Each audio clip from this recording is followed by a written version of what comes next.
Welcome into another episode of Locked On Phillies, and the Philadelphia Phillies play baseball today. But is Johan Rojas going to make the Major League roster this year? It may not be as much of a lock as you think. We'll discuss on today's episode.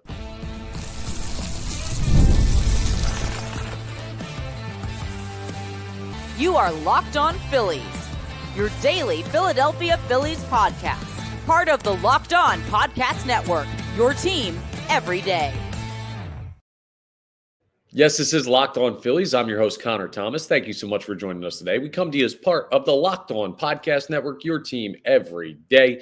You may know me from some of my other work in the sports talk space. I've been on air over at 97.5 The Fanatic for 5 years now, doing Philly Sports Talk Radio. I've been a credentialed Philadelphia Phillies media member for 3 seasons, and this is my 4th year now as the host of Locked On Phillies. Please make sure that you're rating and reviewing if you're listening to this in podcast form. We're available wherever you get your podcasts. If you're watching on YouTube, go to Locked On Phillies YouTube channel, hit that subscribe button. It'll get you notifications when new episodes are posted so you never miss a thing. It's also a great way to help us out and support the content here on Locked On Phillies. Today's episode is brought to you by FanDuel. Right now, new FanDuel customers can get $150 in bonus bets if your first $5 bet wins. Download the app or head to FanDuel.com to get started. It's a big day today because today I'm recording this on Saturday, so depending on when you're watching it, but at least when I'm recording this, it's the first day the Philadelphia Phillies will take the field for a spring training game. Baseball is back, and from now until November, every Saturday is going to have some form of Major League Baseball. It's a beautiful, beautiful thing. All-Star break might. No, actually, I think, do they play the weekend? Whatever. You understand the point. It's baseball season, folks. Now, we're going to start today's episode by talking about Johan Rojas, because I'm not sure that it's such a lock that he's going to make the team, or is it?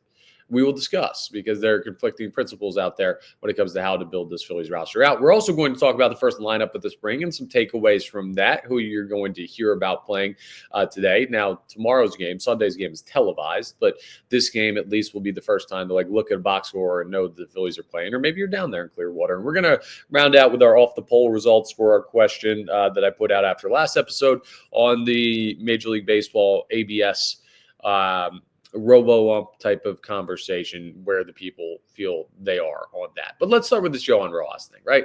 Because this is a very interesting theory that I first saw posed by Matt Gelb of The Athletic, and it was just a small throwaway in the bottom of an article of just other things he was looking at. Now, I hadn't even considered really Johan Rojas as a potential non-roster guy. I think he's so valuable defensively that there's no way that he could be left off the roster. But if I'm looking objectively, or I'm believing, I guess, my opinion from one of our more recent episodes where he talked about the Phillies defense and how they're actually a pretty solidly set defensive team, that would seem to say, okay, well, defense seems to be serviceable without Rojas. I know he's incredibly talented, but if he can't hit, well, part of the issue that has sent you home the past couple of years, your offense not being big time in big time spots. So would the Phillies potentially benefit more from having a better bat in the outfield than just having Johan Rojas? And you might say, well, Connor, they could do both. Well, kind of. But there may be a player that's taking over Johan Rojas's role as a depth outfielder. We talked on a previous episode about Edmundo Sosa and how he's going to be trying some work in the outfield. It seems not only is Edmundo Sosa going to be trying some work in the outfield in spring training, whether that's practice, whether that's games, we're yet to see, but we're also going to see him in center. That seems to be the position where, per reports, he's getting the most action, or will get the most action as far as his work in potentially, again, this is all potentially transitioning to the outfield. So let's just live in this world, right? Edmundo Sosa is a serviceable center fielder. Serviceable. Great glove in the infield. So we've talked about in the past, can he make that transition? I think so. Now, center field is a different beast than a corner outfield spot. But Edmundo Sosa is clearly the better major league hitter than Johan Rojas. If Sosa's playing outfield, well, that gives you depth there. If Weston Wilson is one of your bench bats, well, he can play infield and outfield. Then do you have Rojas as a defensive replacement for the outfield, or do you bring in another bat that seems to fit with the team better? It's a very interesting scenario. Now, here's why I'm going to tell you that it's not going to happen. right? Rojas is going to make this team. And even though it's a great theory floated out there about what could happen if Edmundo Sosa becomes a viable center field or outfield depth option, that just the things that would have to come together for that to happen and what you'd be giving up to not have Johan Rojas on this baseball team. I just don't see that perfect storm happening. First of all, I don't think it's going to be simple for Edmundo Sosa to go from infield to outfield. Like, I think he's capable of it. I think it could happen, but I don't think it's like probable that he's ready to be an outfield depth player at the start of this season. Like, he's been an infield guy his entire major league career. So that's where, and also you need him in the infield. Trey Turner, Alec Bohm, Bryson Stott, these guys are going to need days off. And I can't have Edmundo Sosa the backup for everybody. Like, I know he wants to play more. I know he can play more, but that is a tricky way to go about things, because then you spread yourself thin as far as the depth for those positions and preparing other players, if that makes sense. Like, for example, if Rojas is if Sosa is your backup center fielder and also your backup second baseman, and Brandon Marsh tweaks something and Bryson Stott tweaks something, well, now you got to go to your third option at one of those positions rather than just like diversifying who's the backup for those positions. It'll be good for Sosa. I don't know if it'll be good for the team overall to not be more prepared for injury situation by having a guy that's going to hold more backup spots on the team. It's tricky, and this is all on Rob Thompson, but I don't think that Sosa is going to become a viable outfield option by the time the season starts. I also don't think that Sosa as a viable outfield option outweighs the defense that Johan Rojas could give you, like a defensive replacement action in one of the corners, going in for Brandon Marsh if there's a tough lefty on the mound. And by the way, the Phillies have talked about, like, we want Brandon Marsh to see a bunch of lefties this spring training, like lefties. That's what he's going to face, because that's what he needs to learn how to hit. But as things stand right now, you may want to ready bat in for Brandon Marsh. And now, again, Edmundo Sosa, better bat than Johan Rojas. But the defense that Rojas brings is just got to be enough to keep him on the roster. It does. To me, like, that is the bona fide major league skill set that makes Johan Rojas a must-have on this team, because he brings something that no other player on this roster brings. Yeah, maybe, well, we'll say very few other players in Major League Baseball bring. Elite gold glove, platinum glove style defense. Like, he's unbelievable out there. So I would personally rather take someone who's elite at something than someone who's solid at two things when we're talking about a depth option. And I'd rather just have Edmundo Sosa focus on the infield during the course of the season. Now, in the future, because the Phillies still have some control over I keep saying, mismatching their names, Edmundo Sosa. They could do this as like a move for next year's depth, depending on what they do with contracts that come up and whether or not they look to move Nick Castellanos again. That's stories for next offseason or the trade deadline, depending on how the season goes. I hope we're not talking about selling at this trade deadline. That would be a major disappointment. But as things stand right now, until you get to that future point where maybe Edmundo Sosa could be a depth outfield option, I don't see it as a likely switch up. This year, it feels like too many moving pieces for the sake of just shaking things up. And one thing I will give the Phillies credit for that builds off this Rojas conversation, because I do think he's a lock to make the team. That is my opinion. Some people may disagree with that because of the outline that I put out here. But the Phillies, as much as the fan base has been on them about running it back and it didn't change enough and everything like that, they're not caving to that pressure, right or wrong, right? Like, it may end up being that this whole running back thing, we look back in 10 months and like, that was so stupid. And the season went exactly how we thought it was going to. And the postseason went exactly how we thought it was going to. And it's the same story all over again. I'm not saying that's not like a possibility, right? I'm not saying that what we've seen the past 3 years is just automatically magically fixed. It could never happen again. Like, that would be silly of me, illogical of me to not look at that as a possibility. But what is to the Phillies' credit is once they decide, hey, we're going to bring back a lot of the same players because we think it gives us our best chance, something that you don't want to then do is send a mixed message by switching things up just for the sake of changing things, right? Like, the lineup is already changed enough. If you're going to have Trey Turner bat leadoff, that's already something that you're trying to alter. But like, Edmundo Sosa taking Johan Rojas' roster spot, well, not even, but like positions so another guy can take a roster spot just to flip around depth pieces. Like, that seems to be too in the weeds for like change for change's sake. if you don't have Rojas on this roster, because Edmundo Sosa can be an outfield depth piece. So you bring in another bench bat that is more proven than Rojas. Like, feels too complicated for me. Maybe this is short-sighted, but I think Rojas is a lock to make the team. I think he is going to be your backup center fielder. Or listen, if he has a great spring, who knows? Johan Rojas could be your starting center fielder. If Brandon Marsh can't hit lefties and Johan Rojas has a great spring, he could be the guy that's out there on opening day. So I don't think he's not going to make the team, but I do think it's something worth keeping an eye on of like how they talk about Johan Rojas during spring training for this instance, and also for just the whole instance of like, well, this kid's got to figure out how to hit major league pitching to even make it as like a depth piece. Just what's his progression at? So let me go ahead and see exactly how this plays out before I put the 100% lock on it, but it feels pretty darn close to a sure thing to me that Johan Rojas will be on the team.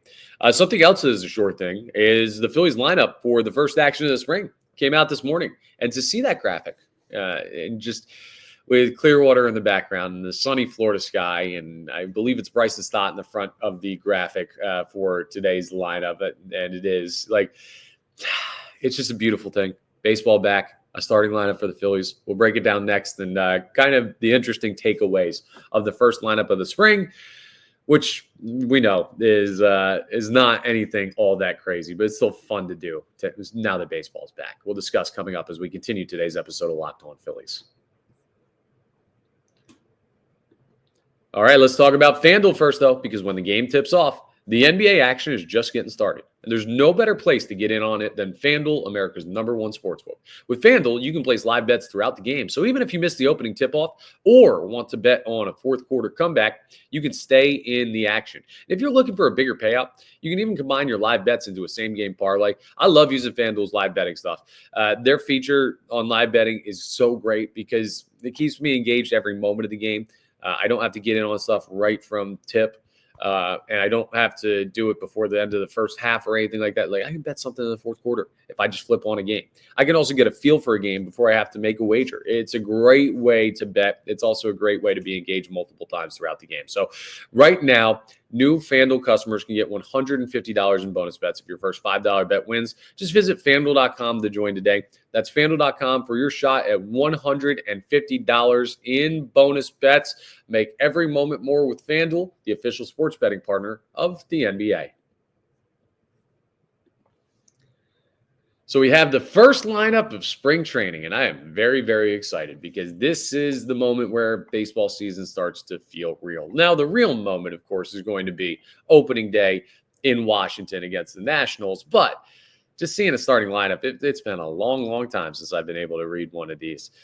It's going to look a lot different than what it did last time they took the field up at Citi Field in the NLDS, where unfortunately their season came to an end last year in the postseason. But here's what we have for the starting lineup and my takeaways. I'll read you everything first, and then we will go one by one with the takeaways here. So Johan Rojas is leading off. He is DHing. Bryson Stott is batting second, playing second. Alec Boehm batting third, playing third. Max Kepler playing left, batting cleanup. Buddy Kennedy playing first base, batting fifth. Rafael Marchand batting sixth, catching, obviously. Seventh, Cal Stevenson playing center field. Rodolfo Castro is batting eighth, playing shortstop. Right fielder Matt Kroon is batting ninth, and Nabil Crisma is on the mound for the Phillies. You're not going to see any of the big pitchers early on in spring training because it's just too early to put out guys and take the risk of some of your big-time names. Just you don't want to overexert them early. Makes total sense that you're not going to see those guys. Rangel, I think, is going tomorrow. So you're not going to see anybody crazy, at least the first couple of games. We'll see when we get the first one. But you're seeing some big names as far as the guys in the lineup. So let's break this down. It's interesting to me that Johan Rojas is DHing. That's telling you all you need to know about what the Phillies need to see from Johan Rojas. I don't think they're going to play him in center field at points this spring. But I don't think they need to. I think the Phillies could legitimately say, if it wasn't for, hey, we want to have Johan Rojas ready, if you could just snap your fingers and be like, okay, well, he doesn't have to get loose in center field, but just for evaluation purposes, the Phillies would forego the evaluation in center field. He is the best defensive player on this team. So, yeah, Johan Rojas, I don't think you need to see anything in center field from him. He's got to focus on being a better hitter. That's why they have him DHing, I think. Don't even worry about defense, yo. Go out there, show us you can hit. Bryce is not batting second, playing second. Nothing there. Like, that's just typical. That's fine. No other, like, no Harper, no Romuto, no Castellanos or anything like that. So Stott gets bumped up in the lineup. Nothing to see there. Alec Boehm playing third, batting third. Nothing to see there. Kind of where you'd expect him to be in the middle of the lineup. Max Kepler batting cleanup. Probably the most pop out of anybody in this lineup. He has been in the past a bona fide home run hitter at the major league level. So it'll be nice to see Max Kepler's first action in a Phillies jersey, or hear it if you're listening on the radio, which is the way you can get the action today over at 94.1 if you're in the Philadelphia area. Buddy Kennedy, yeah, depth piece. He's going to be one of those guys kind of like fighting for that last bench spot. I think he's on the outside looking in. It's cool that he gets an opportunity first day to go out there and play first base, because you're not going to have Harper out there first day. Rafael Marchand catching. This is his first opportunity to show that he is going to be a viable backup to JT Realmuto. This is where it starts for him. Now, it's already started because pitchers and catchers reported on the 12th, but this is going to be like where he starts making his case, send Garrett Stubbs to the minors. And he, like, I'm sure he doesn't want to do it to send Garrett Stubbs to the minors. He wants to do it to get the opportunity for himself. And I know there's a lot of Phillies fans out there listening to this saying, no, it should be send Garrett Stubbs to the minors. That should be the point of this. It could be for fans. It's not for Rafael Marchand. But he wants the opportunity to be the backup catcher to JT. I think this is the year he gets that opportunity. So we'll see if he takes a step today. Cal Stevenson at center field, just like Buddy Kennedy. He's one of those guys in the rotation for the final bench spot. He's got a better chance, I think, than Buddy Kennedy, but also one of the guys on the outside looking in when everything's all said and done, in my opinion. Speaking of, I'm going to have to do an opening day roster projection coming up, version 1.0. Hey, that's something for this coming week. Rodolfo Castro, he's had like a lot of setbacks with the Philadelphia Phillies since being acquired from the Pittsburgh Pirates, I believe was where he came from, as part of like that Bailey Falter trade, I think. But solid utility guy for the minors. We'll see if he shows anything in camp. He's going to be on the outside looking in. Like, he's not going to make the roster, but could he find a way to be an important piece of AAA? Could be. If somebody goes down, who knows? Matt Kroon out there in right field. Not a guy you got to look at for the opening day roster, but another name where it's just like, okay, let's see what this guy's got. I remember like watching David Dahl, and Matt Kroon is not David Dahl, but David Dahl in spring training last year. And seeing and being like, okay, this guy can play a little bit. He's got a little bit of a resume. He had a couple moments where he was big for the Phillies in the regular season in a game or two here. So, yeah, no major names like Harper, Romuto, Castellanos, Schwarber. But the interesting thing, too, that you want to talk about, because Stott, Boehm, like you expect them to be near the top of the lineup. Here's a little tidbit. This is a fun little Easter egg, I guess, if you will, for the Philadelphia Phillies. Tell me if I'm in the comments making too much of this, or maybe I'm seeing the matrix here. But when we talked about creating the ideal lineup for the Philadelphia Phillies, one of the debates on the top 4 spots, if you're going to have Trey Turner as leadoff, right? This is the ideal lineup if they do indeed move Trey Turner to the leadoff spot. If it's still Kyle Schwarber, they'll probably run back like the generally same lineup they had the past couple years. But the question is, do they care about varying the handedness? Because if you bat Turner first and maybe look at batting Harper second, well, then Schwarber would have to bat cleanup and a right-handed batter would have to bat third. Or if you bat Turner first and then another righty second, you go righty at the top, and then Harper in the 3 hole. Like, it really restricts. If they're going to stick it to handedness where they want to go right, left, or left, right, then that makes it not very simple, more simple to predict what the lineup's going to look like. The lineup today for spring training, take it for what you will. Some guys in this lineup won't make the team. It is the first one in the spring. Like, the game's not even on TV. Johan Rojas leads off righty. Bryson Stott bats second lefty. Alec Boehm bats third righty. Max Kepler bats cleanup lefty.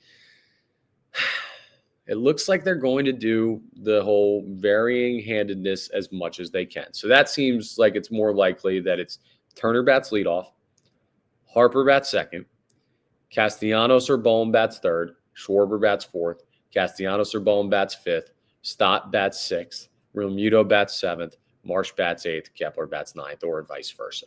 You're going to get 2 lefties at the end there. That's just kind of how it has to work. At some point, you are going to have 2 in a row. But that's the first guess. We'll see if they keep that consistently through the spring and if we can even glean anything from that, because they'll have like split squad games and stuff. It is a lot to draw from the first lineup of spring training. I'm not saying it's a definitive thing, but if I'm taking a guess there, that seems to be how Rob Thompson at least likes it, or is what he reverts back to. Does it carry over into the regular season? Only time will tell. But just a fun little tidbit there to keep an eye on that we will do for all the lineups of spring training when we have episodes on those days. Coming up next, we have got off the poll responses. So put out the question about how you want the whole ABS robo-ump system to work in Major League Baseball. I'll explain to you again what the question was, what the options were, and a very, very interesting response to this one. I was not expecting this, and I'll tell you why coming up as we wrap up today's episode of Locked On Phillies. Let's talk about wonderful pistachios first, though, because if you're looking for a snack that's both delicious and nutritious, you got to crack into a good source of protein with wonderful pistachios. Wonderful pistachios is one of the highest protein nuts. Each 1 ounce serving has 6 grams of protein, giving you over 10% of your daily value. Plus, they're packed with fiber and better for you unsaturated fats to help keep you feeling fuller longer. Personally, I love the no shells variety. Right? I don't really like to go through the trouble of having to crack every single one. Now, you might like that. It might add to the experience for you. Wonderful Pistachios does both. They have an option for everybody, and it's always with that great nutritional, great flavorful pistachio nut that you know them for. Now, it's funny. I got a text from my mom the other day, and every once in a while she'll listen to the podcast, and she was listening to one of these reads for wonderful pistachios. And she's like, I got to go pick some up. So she went to the store for her next grocery shopping trip, and she got some wonderful pistachios. So listen, if it's good enough for Mama Thomas, it's good enough for you. It's good enough for me. They're great. So it's definitely good enough for you. Go ahead and check out wonderful pistachios. Get snacking and get cracking with the snack that packs a protein punch. Visit wonderfulpistachios.com to learn more. So let's discuss the off the poll responses for today's episode from, what was it, Friday's episode, Thursday's episode? I lose track of the days. Now, we got to get baseball rolling, so I at least have a sense of time here. We're kind of in a sports dead zone a little bit. But anyway, that aside, our off the poll question was as follows. What is your preferred implementation of the new ABS review system? So once again, the way Major League Baseball is doing it is they have the automatic ball strikes or automated ball strikes, whatever it is, that if you want to challenge, if there's a pitch, batter thinks it's a ball, umpire calls it a strike, check that real quick. Takes like 10 seconds. They've already done it a couple times in spring training because teams have played spring training games already. It seems to be quick, seems to be efficient. I've seen it in real life work. I went to a Durham Bulls game, and they had multiple challenges throughout that game. It's a very efficient process. So that's what they're going to do only for spring training at the major league level this year. They could expand that to the regular season, and it won't even be every spring training game. It's going to be like 60% of them will have this. But I was interested in seeing how many people believe that Major League Baseball got this right, or if this is the right system going forward, because there are other schools of thought. Some people don't like the automated system. They don't like the ability to challenge. They'd rather it just be umpires. Just stick Joe West back there and let him go to work. Now, Joe West obviously retired, but stick an umpire back there. Let them do their thing like they have done since the game first started. I get the robots out of our sport. Feels too newfangled. I've heard that from some people. Now, normally it's baseball purists or older generation folks, and I'm not saying right or wrong based on that. I'm saying that argument skews to the older side of the baseball demographic.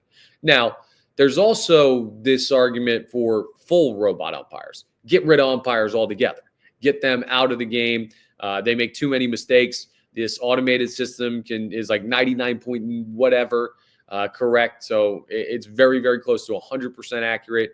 As technology increases, it will be 100% accurate. Why not get it right every time is the argument that I have heard. Now, I think that the right way to do this is just checks and balances. The review system that they have now, I think it works perfectly at the minor league level. I think it's time they institute it at the major league level, but I don't want it to go to 100%. But those are the three options that we put in this Twitter poll: review/challenge system, full robot umpires, or human umpires, no change. Now, only 12% of responders voted for human umpires, no change. So that was the lowest response. And if that doesn't show you where people are with umpires right now, with referees in general, I don't know what will. We have the technology to make this better.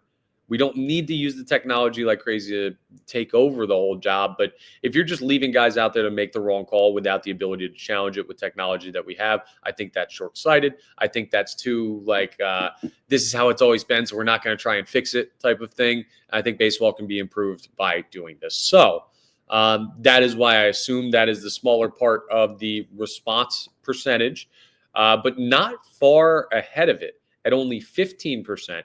Is full robot umpires. And I'm proud of you, Philadelphia Phillies fans, people that responded to this on Twitter or X or whatever you want to call it. The full robot umpires, I figured was going to have more backing from the fans.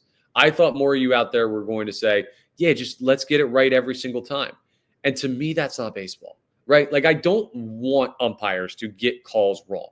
But I do think that there is a very important part of the game, like that's always been a part of the game. Like, I won't go as far to say umpires have always had full say, so they'll always have full say.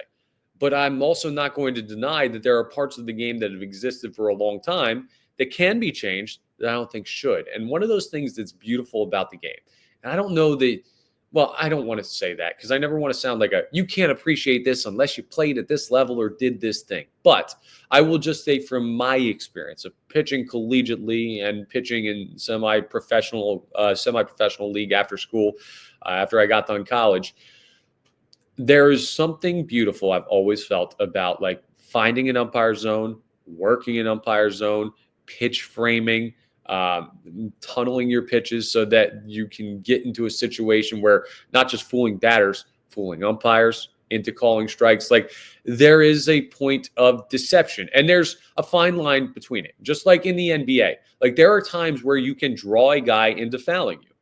That's not illegal. There are times where you can absolutely flop and that looks stupid. So the baseball equivalent of that is there are times where you can get a ball off, a ball in, a ball up, a ball down because the umpire's been calling it that way and he's consistent with that zone, but he's giving it to you and they're not challenging it because it's close enough or they're out of challenges or whatever. Or you're also looking at a situation, the alternative there is it's so egregiously bad and you can't challenge it and it ruins the game. Like that would be the MLB equivalent of that NBA foul baiting situation that I was just talking about. So I think the proper way to do this is what 73% of responders said, which was the challenge/review system that is being implemented right now. I think this is perfect. I think this could work for a long, long, long time in Major League Baseball.